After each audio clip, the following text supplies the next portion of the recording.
श्रावस्ती जनपद के जिला मुख्यालय भिनगा में पहुंचकर सपा के राष्ट्रीय अध्यक्ष अखिलेश यादव ने विशाल जनसभा को किया संबोधित। दोनों सपा प्रत्याशियों को जिताने की जनता से की अपील। श्रावस्ती जनपद के जिला मुख्यालय भिनगा का मामला, जहां पर सपा के राष्ट्रीय अध्यक्ष अखिलेश यादव पहुंचे और विशाल जनसभा को संबोधित किया। अखिलेश यादव को सुनने के लिए भारी तादाद में लोगों का जनसैलाब उमड़ा, जहां पर पहुंचकर लोगों ने आए हुए राष्ट्रीय अध्यक्ष अखिलेश यादव के विचारों को सुना। उन्होंने समाजवादी पार्टी की सरकार बनाने की लोगों से अपील की और भाजपा सरकार पर जमकर निशाना साधा। और उन्होंने बताया कि बाबा ने अपनी टिकट बुक करा ली है, वो 11 मार्च को लखनऊ से गोरखपुर जा रहे हैं। ऐसे में समाजवादी पार्टी के कार्यकर्ता लगातार मेहनत कर सपा के दोनों प्रत्याशियों को जीत दिलाएं। श्रावस्ती जनपद के जिला मुख्यालय भिनगा की ये तस्वीरें हैं, जहां पर पहुंचकर अखिलेश यादव ने लगभग 30 मिनट विशाल जनसभा को संबोधित किया। इस दौरान भारी तादाद में लोगों का दोनों विधानसभाओं से हुजूम उमड़ा, जिन्होंने पहुंचकर राष्ट्रीय अध्यक्ष अखिलेश यादव को सुना और उनके विचारों को सुनते हुए लोगों ने उनसे कहा कि वो सपा की सरकार बनाने में उनका पूरा सहयोग करेंगे। श्रावस्ती जनपद के जिला मुख्यालय भिनगा की ये तस्वीरें हैं, जहां पर आप देख पा रहे हैं कि किस प्रकार से भारी तादाद में लोग पहुंचे और उन्होंने सपा के राष्ट्रीय अध्यक्ष अखिलेश यादव के विचारों को सुना। श्रावस्ती जिले के आए हुए सभी लोगों का बहुत बहुत धन्यवाद और आभार प्रकट करना चाहता हूँ।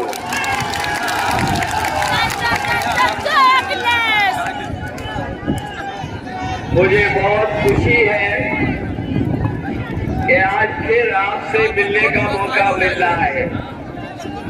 अभी कुछ दिन पहले हमारे जो जिम्मेदार कार्यकर्ता थे बैराए श्रावस्ती बलरामपुर के, यहाँ पर लगातार उनका एक शिविर चला था। उस समय भी मुझे यहाँ आने का मौका मिला था।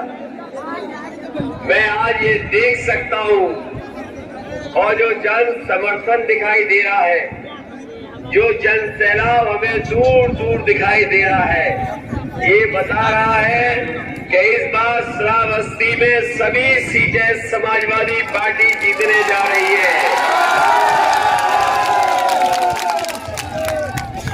इतना व्यवस्थित कार्यक्रम नहीं देखा होगा। जब मैं आ रहा था तो मैंने देखा लाइन से एक साथ मोटरसाइकिलें लगी हुई है, दाईं तरफ दूसरी तरफ गाड़ियां लगी हुई है।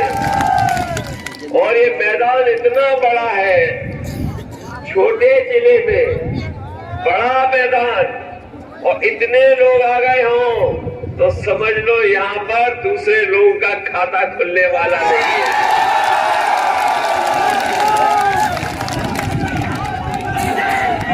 आज कुछ हवा भी तेज चल रही है, लग रहा है आज कल से हवा तेज आज चल रही है। मैं तो कल नहीं था यहाँ पे, लेकिन मैं आपसे पूछ सकता हूँ, बताओ कल से आज हवा तेज चल रही है कि नहीं चल रही है? और ये हवा इसलिए तेज चल रही है आज क्योंकि चौथे चरण का वोट समाजवादी पार्टी पर पड़ रहा है, इसलिए हवा तेज चल रही है। कल आए थे कोई आसपास आपके, कल आए थे कोई आसपास, बड़ी संख्या में बीजेपी के लोग आए थे। मैं ये कह सकता हूँ, अगर ये जनसैलाब देख ले और अभी बहराइच का जनसैलाब जो देख करके मैं आया हूँ, भारतीय जनता पार्टी के नेता कार्यकर्ता अदृश्य हो जाएंगे, भूमिगत हो जाएंगे, वो दिखाई नहीं देंगे। और इसलिए क्योंकि भारतीय जनता पार्टी ने जनता से झूठ बोला। बताओ भारतीय जनता पार्टी ने जनता से झूठ बोला कि नहीं बोला? इनके नेताओं के अगर भाषण सुनोगे तो आप देखोगे जो छोटे नेता हैं वो छोटा झूठ बोल रहे हैं, जो बड़े नेता हैं वो बड़ा झूठ बोल रहे हैं।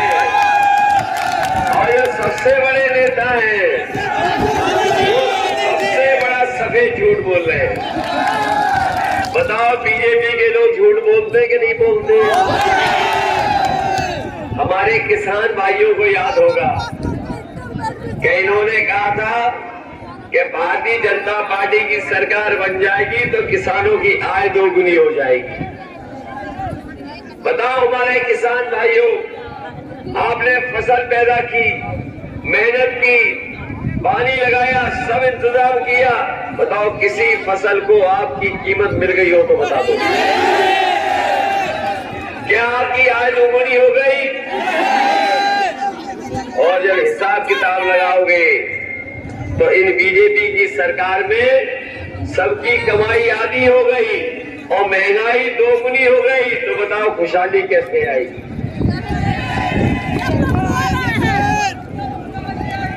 अभी धान जब खरीद हुई होगी तो बताओ धान की क्या कीमत मिली? लूटा गया कि नहीं लूटा गया? ये नौजवान ठीक कह रहा है, 800 रुपए बिक गया धान। बताओ उसकी कीमत क्या है जो सरकारी होनी चाहिए? 1800। बताइए, ये कीमत होनी चाहिए। बताओ लूट हो गई कि नहीं लूट हो गई? और ये वही लोग हैं जो कहते थे हवाई चप्पल वाले हवाई जहाज में बैठेंगे, और जब से डीजल पेट्रोल महंगा हुआ है हमारे गरीब की गाड़ी नहीं चल पा रही है, नौजवान की मोटरसाइकिल नहीं चल पा रही। बताओ डीजल पेट्रोल महंगा हो गया कि नहीं हो गया? और इनकी सरकार आ गई तो याद रखना, ये पेट्रोल 200 रुपए में बिकवाएंगे, 200 रुपए में। खाद मिली थी कि नहीं मिली थी? हमारे किसानों को जब खाद की जरूरत थी, ये खाद नहीं दे पाए, डीएपी नहीं दे पाए, और जब हमारे किसानों को मिल गई खाद और बोरी को जब देखा तो बताओ 5 किलो की चोरी हो गई कि नहीं हो गई? और हमारे बाबा मुख्यमंत्री कह रहे हैं कि गर्मी निकाल देंगे।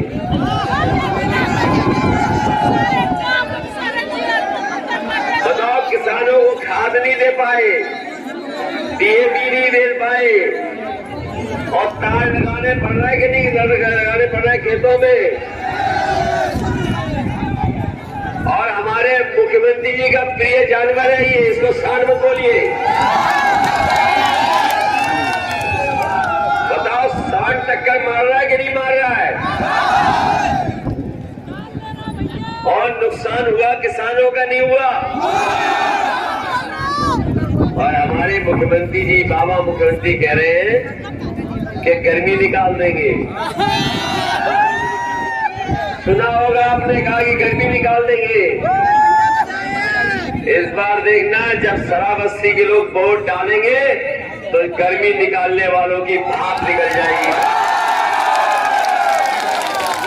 बताओ भाप निकालोगे कि नहीं निकालोगे? और जब से वोट पड़ा है पहले चरण में जैसे ही वोट पड़ा, भारतीय जनता पार्टी के नेता कार्यकर्ता ठंडे पड़ गए। और जब आज वोट देखेंगे शाम को कितना पड़ गया, लखनऊ में, लखीमपुर में, पीलीभीत में, रायबरेली में, इनके कार्यकर्ता नेता सुन्न पड़ जाएंगे। इनकी गाड़ियों से झंडे उतर गए कि नहीं उतर गए? इनके मकानों से भी झंडे उतर गए अब बीजेपी के। और जिस समय शराबस्ती के हमारे गरीब किसान नौजवान वोट डालेंगे, भारतीय जनता पार्टी शून्य रह जाएगी या कोई खाता नहीं करने वाला।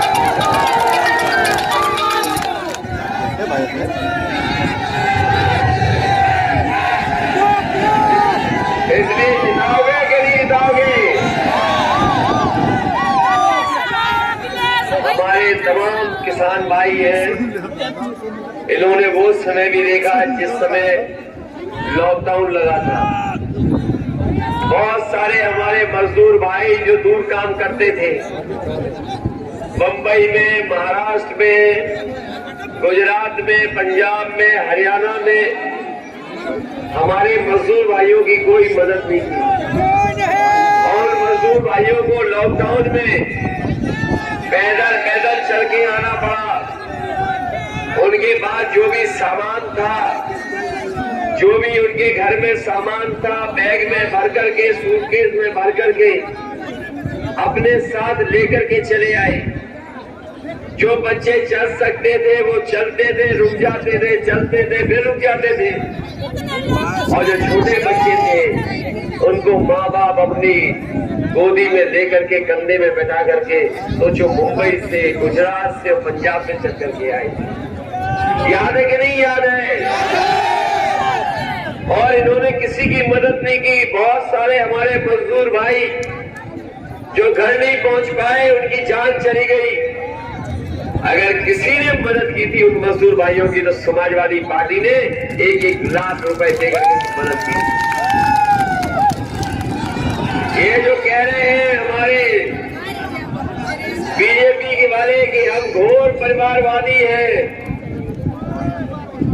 ये जो बीजेपी वाले कहते हैं कि हम लोग घोर परिवारवादी हैं, आपने अखबार में पढ़ा होगा, आपके बगल में बहराइच एक परिवार नेपाल से चला था, लेकिन जैसे ही नेपाल में लॉकडाउन लगा वो वापस नहीं जा पाए। उन्होंने आगे बढ़ गए, उन्होंने देखा शायद अपने देश वापस आ जाएंगे, यहाँ भी लॉकडाउन लग गया, यहाँ से भारत नहीं आ पाए। वो गर्भवती माँ थी, उसके बेटा पैदा हो गया बॉर्डर पे। घर परिवार के लोगों ने उसका नाम लॉकडाउन रख दिया। ये बहराइच में है, पता कर लेना। जिस समय मैंने अखबार में पढ़ा कि एक बेटे का नाम लॉकडाउन रख दिया, लॉकडाउन के समय पर वो नेपाल से भारत आना चाहता था, लेकिन परिवार नहीं पहुंच पाया। उसके बाद अगर किसी ने मदद की थी इस परिवार की, तो समाजवादी पार्टी ने उस लॉकडाउन बेटे को 1 लाख रुपए भिजवा करके मदद की। याद है उस समय की तस्वीरें, सूटकेस में बैठा करके एक माँ अपने बेटे को ले जा रही थी। एक गर्भवती माँ जो महाराष्ट्र से चल करके आई थी ललितपुर तक, उसके बेटी पैदा हो गई। 3 घंटे उसने इंतजार किया, कोई मदद सरकार ने नहीं की। बाद में अपनी नई बेटी को लेकर के वो पैदल पैदल अपने गांव पहुंच गई। सोचो, कोई मदद नहीं की। अगर समाजवादी सरकार होती तो उस गर्भवती माँ जिसके बेटी पैदा हुई थी, अगर हमें जिलाधिकारी की गाड़ी छीन करके भी उस माँ को घर भेजना पड़ता, तो समाजवादी लोग भेज करके उस माँ का सम्मान कराते। कोई मदद नहीं की उस परिवार की भी।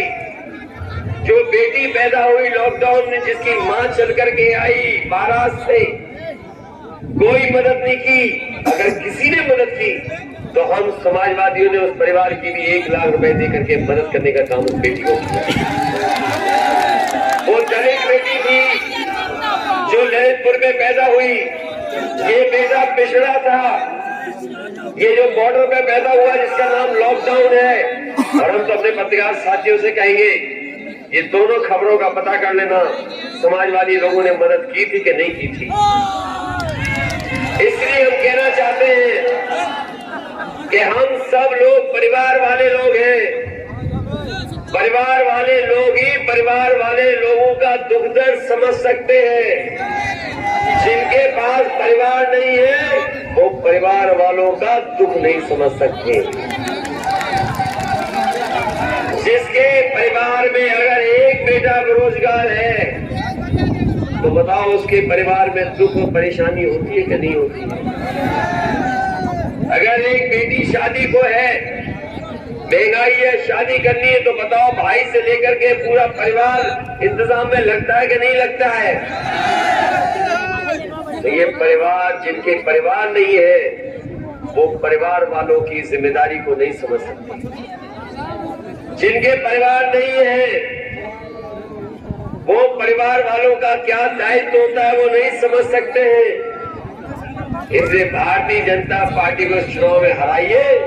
ये भारतीय जनता पार्टी के वो लोग हैं जो हमारे गरीबों के परिवार के लोगों का दुख दर्द नहीं समझ सकते।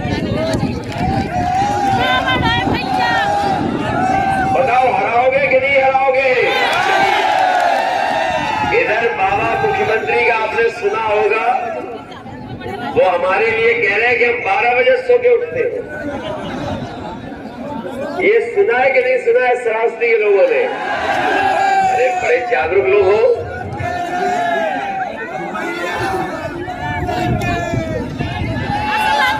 ये जो बाबा मुख्यमंत्री जगह जगह कह रहे हैं कि 12 बजे हम सो के उठते हैं, जब से उन्होंने कहा कि 12 बजे मैं सो के उठता हूँ, हमने उन पे भी नजर रखना शुरू कर दिया है।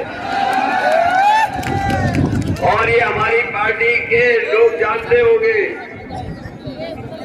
उनका घर हमारा घर एक ही दीवार है।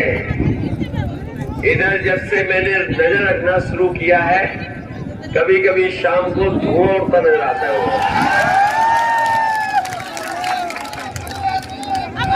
और अभी कुछ दिन पहले मैंने कुछ पुताई वालों को जाते देखा।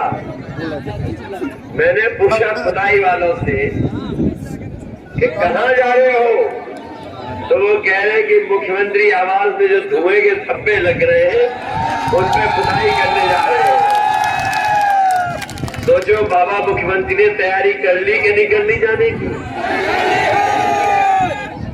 ये जो गर्मी निकालते फिर रहे हैं, इस बार श्रावस्ती के नौजवान वोट डाल के साइकिल पर इनकी भाप निकाल देंगे। बताओ भाप निकालोगे कि नहीं निकालोगे? इसलिए समाजवादी पार्टी के पक्ष में हम आपसे निवेदन करने आए हैं और अपील करने आए हैं कि हमारे दोनों प्रत्याशी हैं, हमारे समाजवादी पार्टी के दोनों प्रत्याशी जो चुनाव लड़ रहे हैं, उनकी मदद करना, पूरी मदद करना, दोनों सीटें जिताना, क्योंकि हम लोग आपकी मदद करने जा रहे हैं। हम लोग जनता की सेवा करना चाहते हैं। समाजवादी पार्टी ने तय किया है, सरकार बनेगी तो 300 यूनिट बिजली फ्री होगी, आपको कोई पैसा नहीं देना पड़ेगा, बिल नहीं देना पड़ेगा। न केवल 300 यूनिट बिजली फ्री होगी, बल्कि हमारे किसानों की सिंचाई पूरी की पूरी माफ होगी, उन्हें भी कोई बिल नहीं देना पड़ेगा। बताओ, जब से भारतीय जनता पार्टी आई है, इन्होंने महंगाई बढ़ाई कि नहीं बढ़ाई? और जब बिजली का बिल आता है तो करंट लगता है कि नहीं लगता है? इसीलिए 300 यूनिट फ्री बिजली और किसानों की सिंचाई पूरी माफ, उन्हें एक भी पैसा नहीं देना पड़ेगा।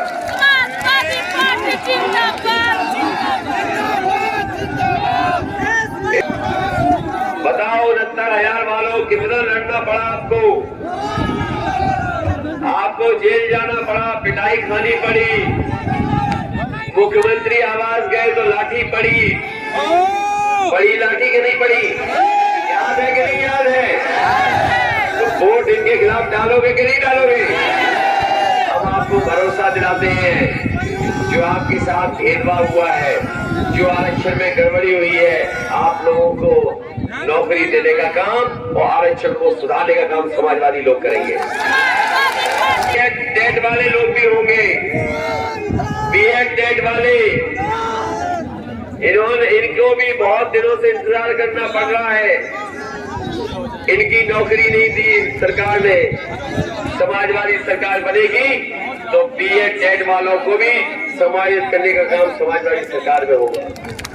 बहुत से शिक्षा मित्र हैं जिनकी जान चली गई, समाजवादी सरकार की तो मदद की थी, इनका भी रास्ता निकाल करके इनको नौकरी देने का काम भी समाजवादी सरकार में होगा।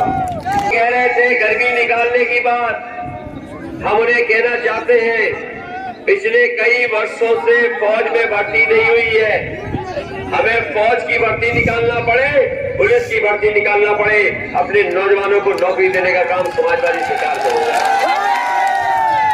इसके साथ साथ 11 लाख पद खाली है सरकार के, 11 लाख, उन पदों को भरने का काम भी समाजवादी सरकार में होगा, जिससे नौजवानों को नौकरी मिल जाए।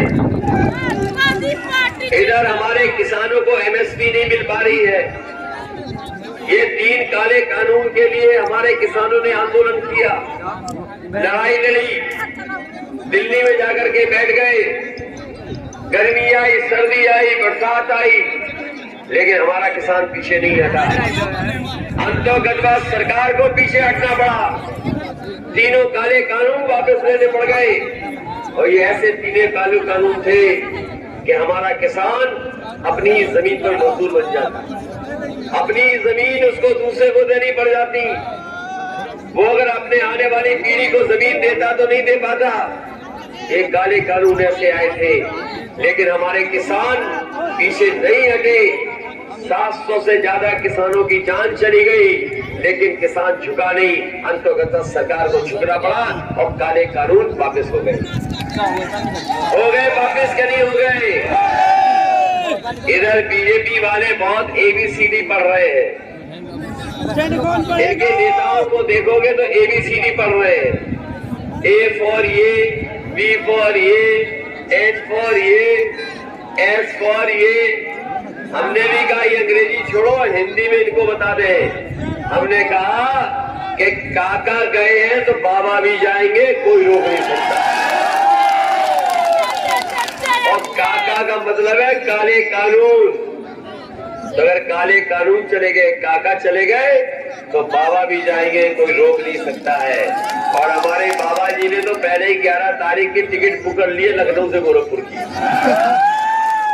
इसलिए किसान भाइयों, प्रत्येक फसल के लिए MSP देने का काम समाजवादी सरकार में होगा।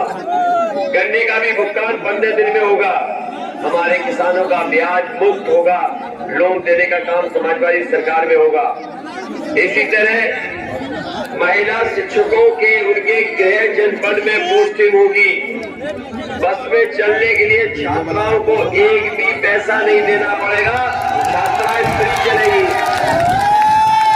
जो 12वां पास करेंगी बेटियां, हमारी बहनें, उनको 36,000 रुपया महीना साल में देने का काम समाजवादी सरकार में होगा। लड़कियों की पढ़ाई KG से PG तक फ्री, कोई भी पैसा नहीं देना पड़ेगा। जो हमारी गरीब माताएं हैं,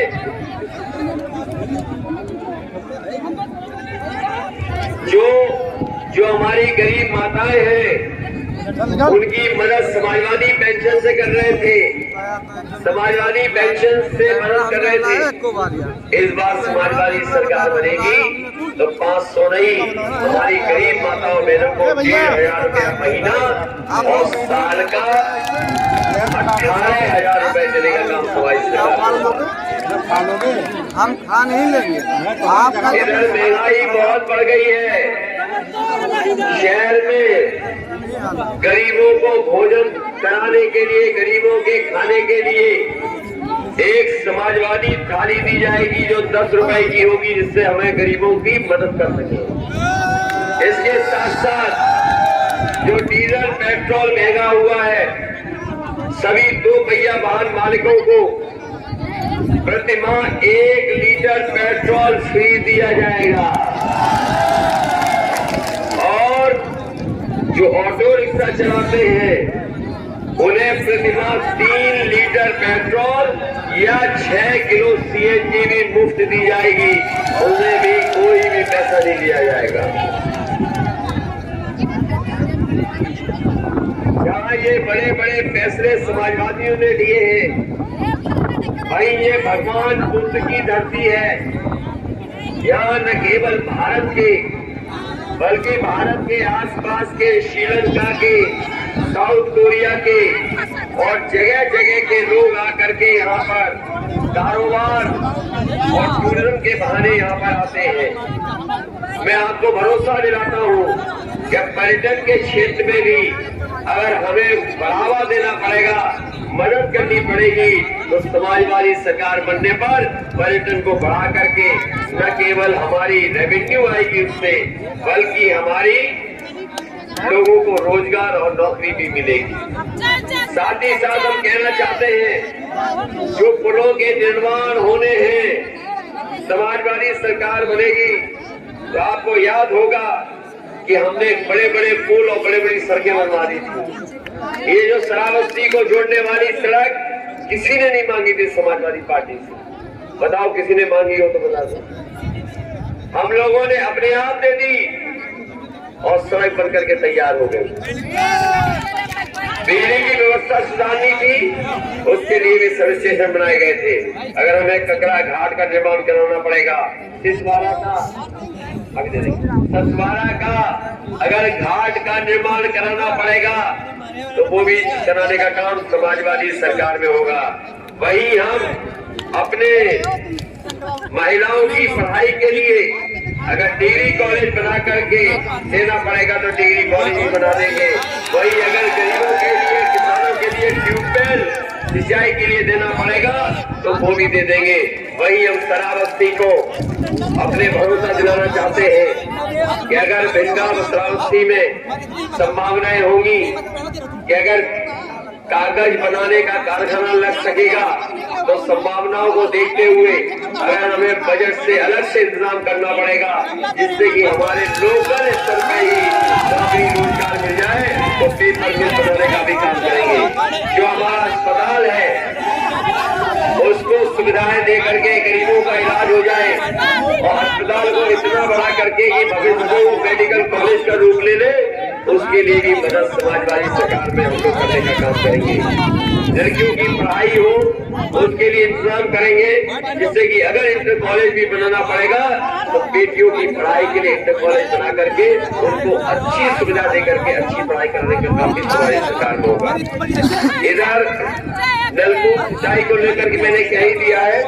वही मैं कहना चाहता हूँ कि सैलानी शाह मजार से लेकर के और हमारे हेमपुर को पर्यटक स्थल भी अगर बनाना पड़ेगा तो समाजवादी सरकार में पर्यटन को बढ़ाने के लिए तमाम जगह जो यहाँ पर है उनको अच्छी तरह डेवलप करने का काम समाजवादी सरकार में होगा।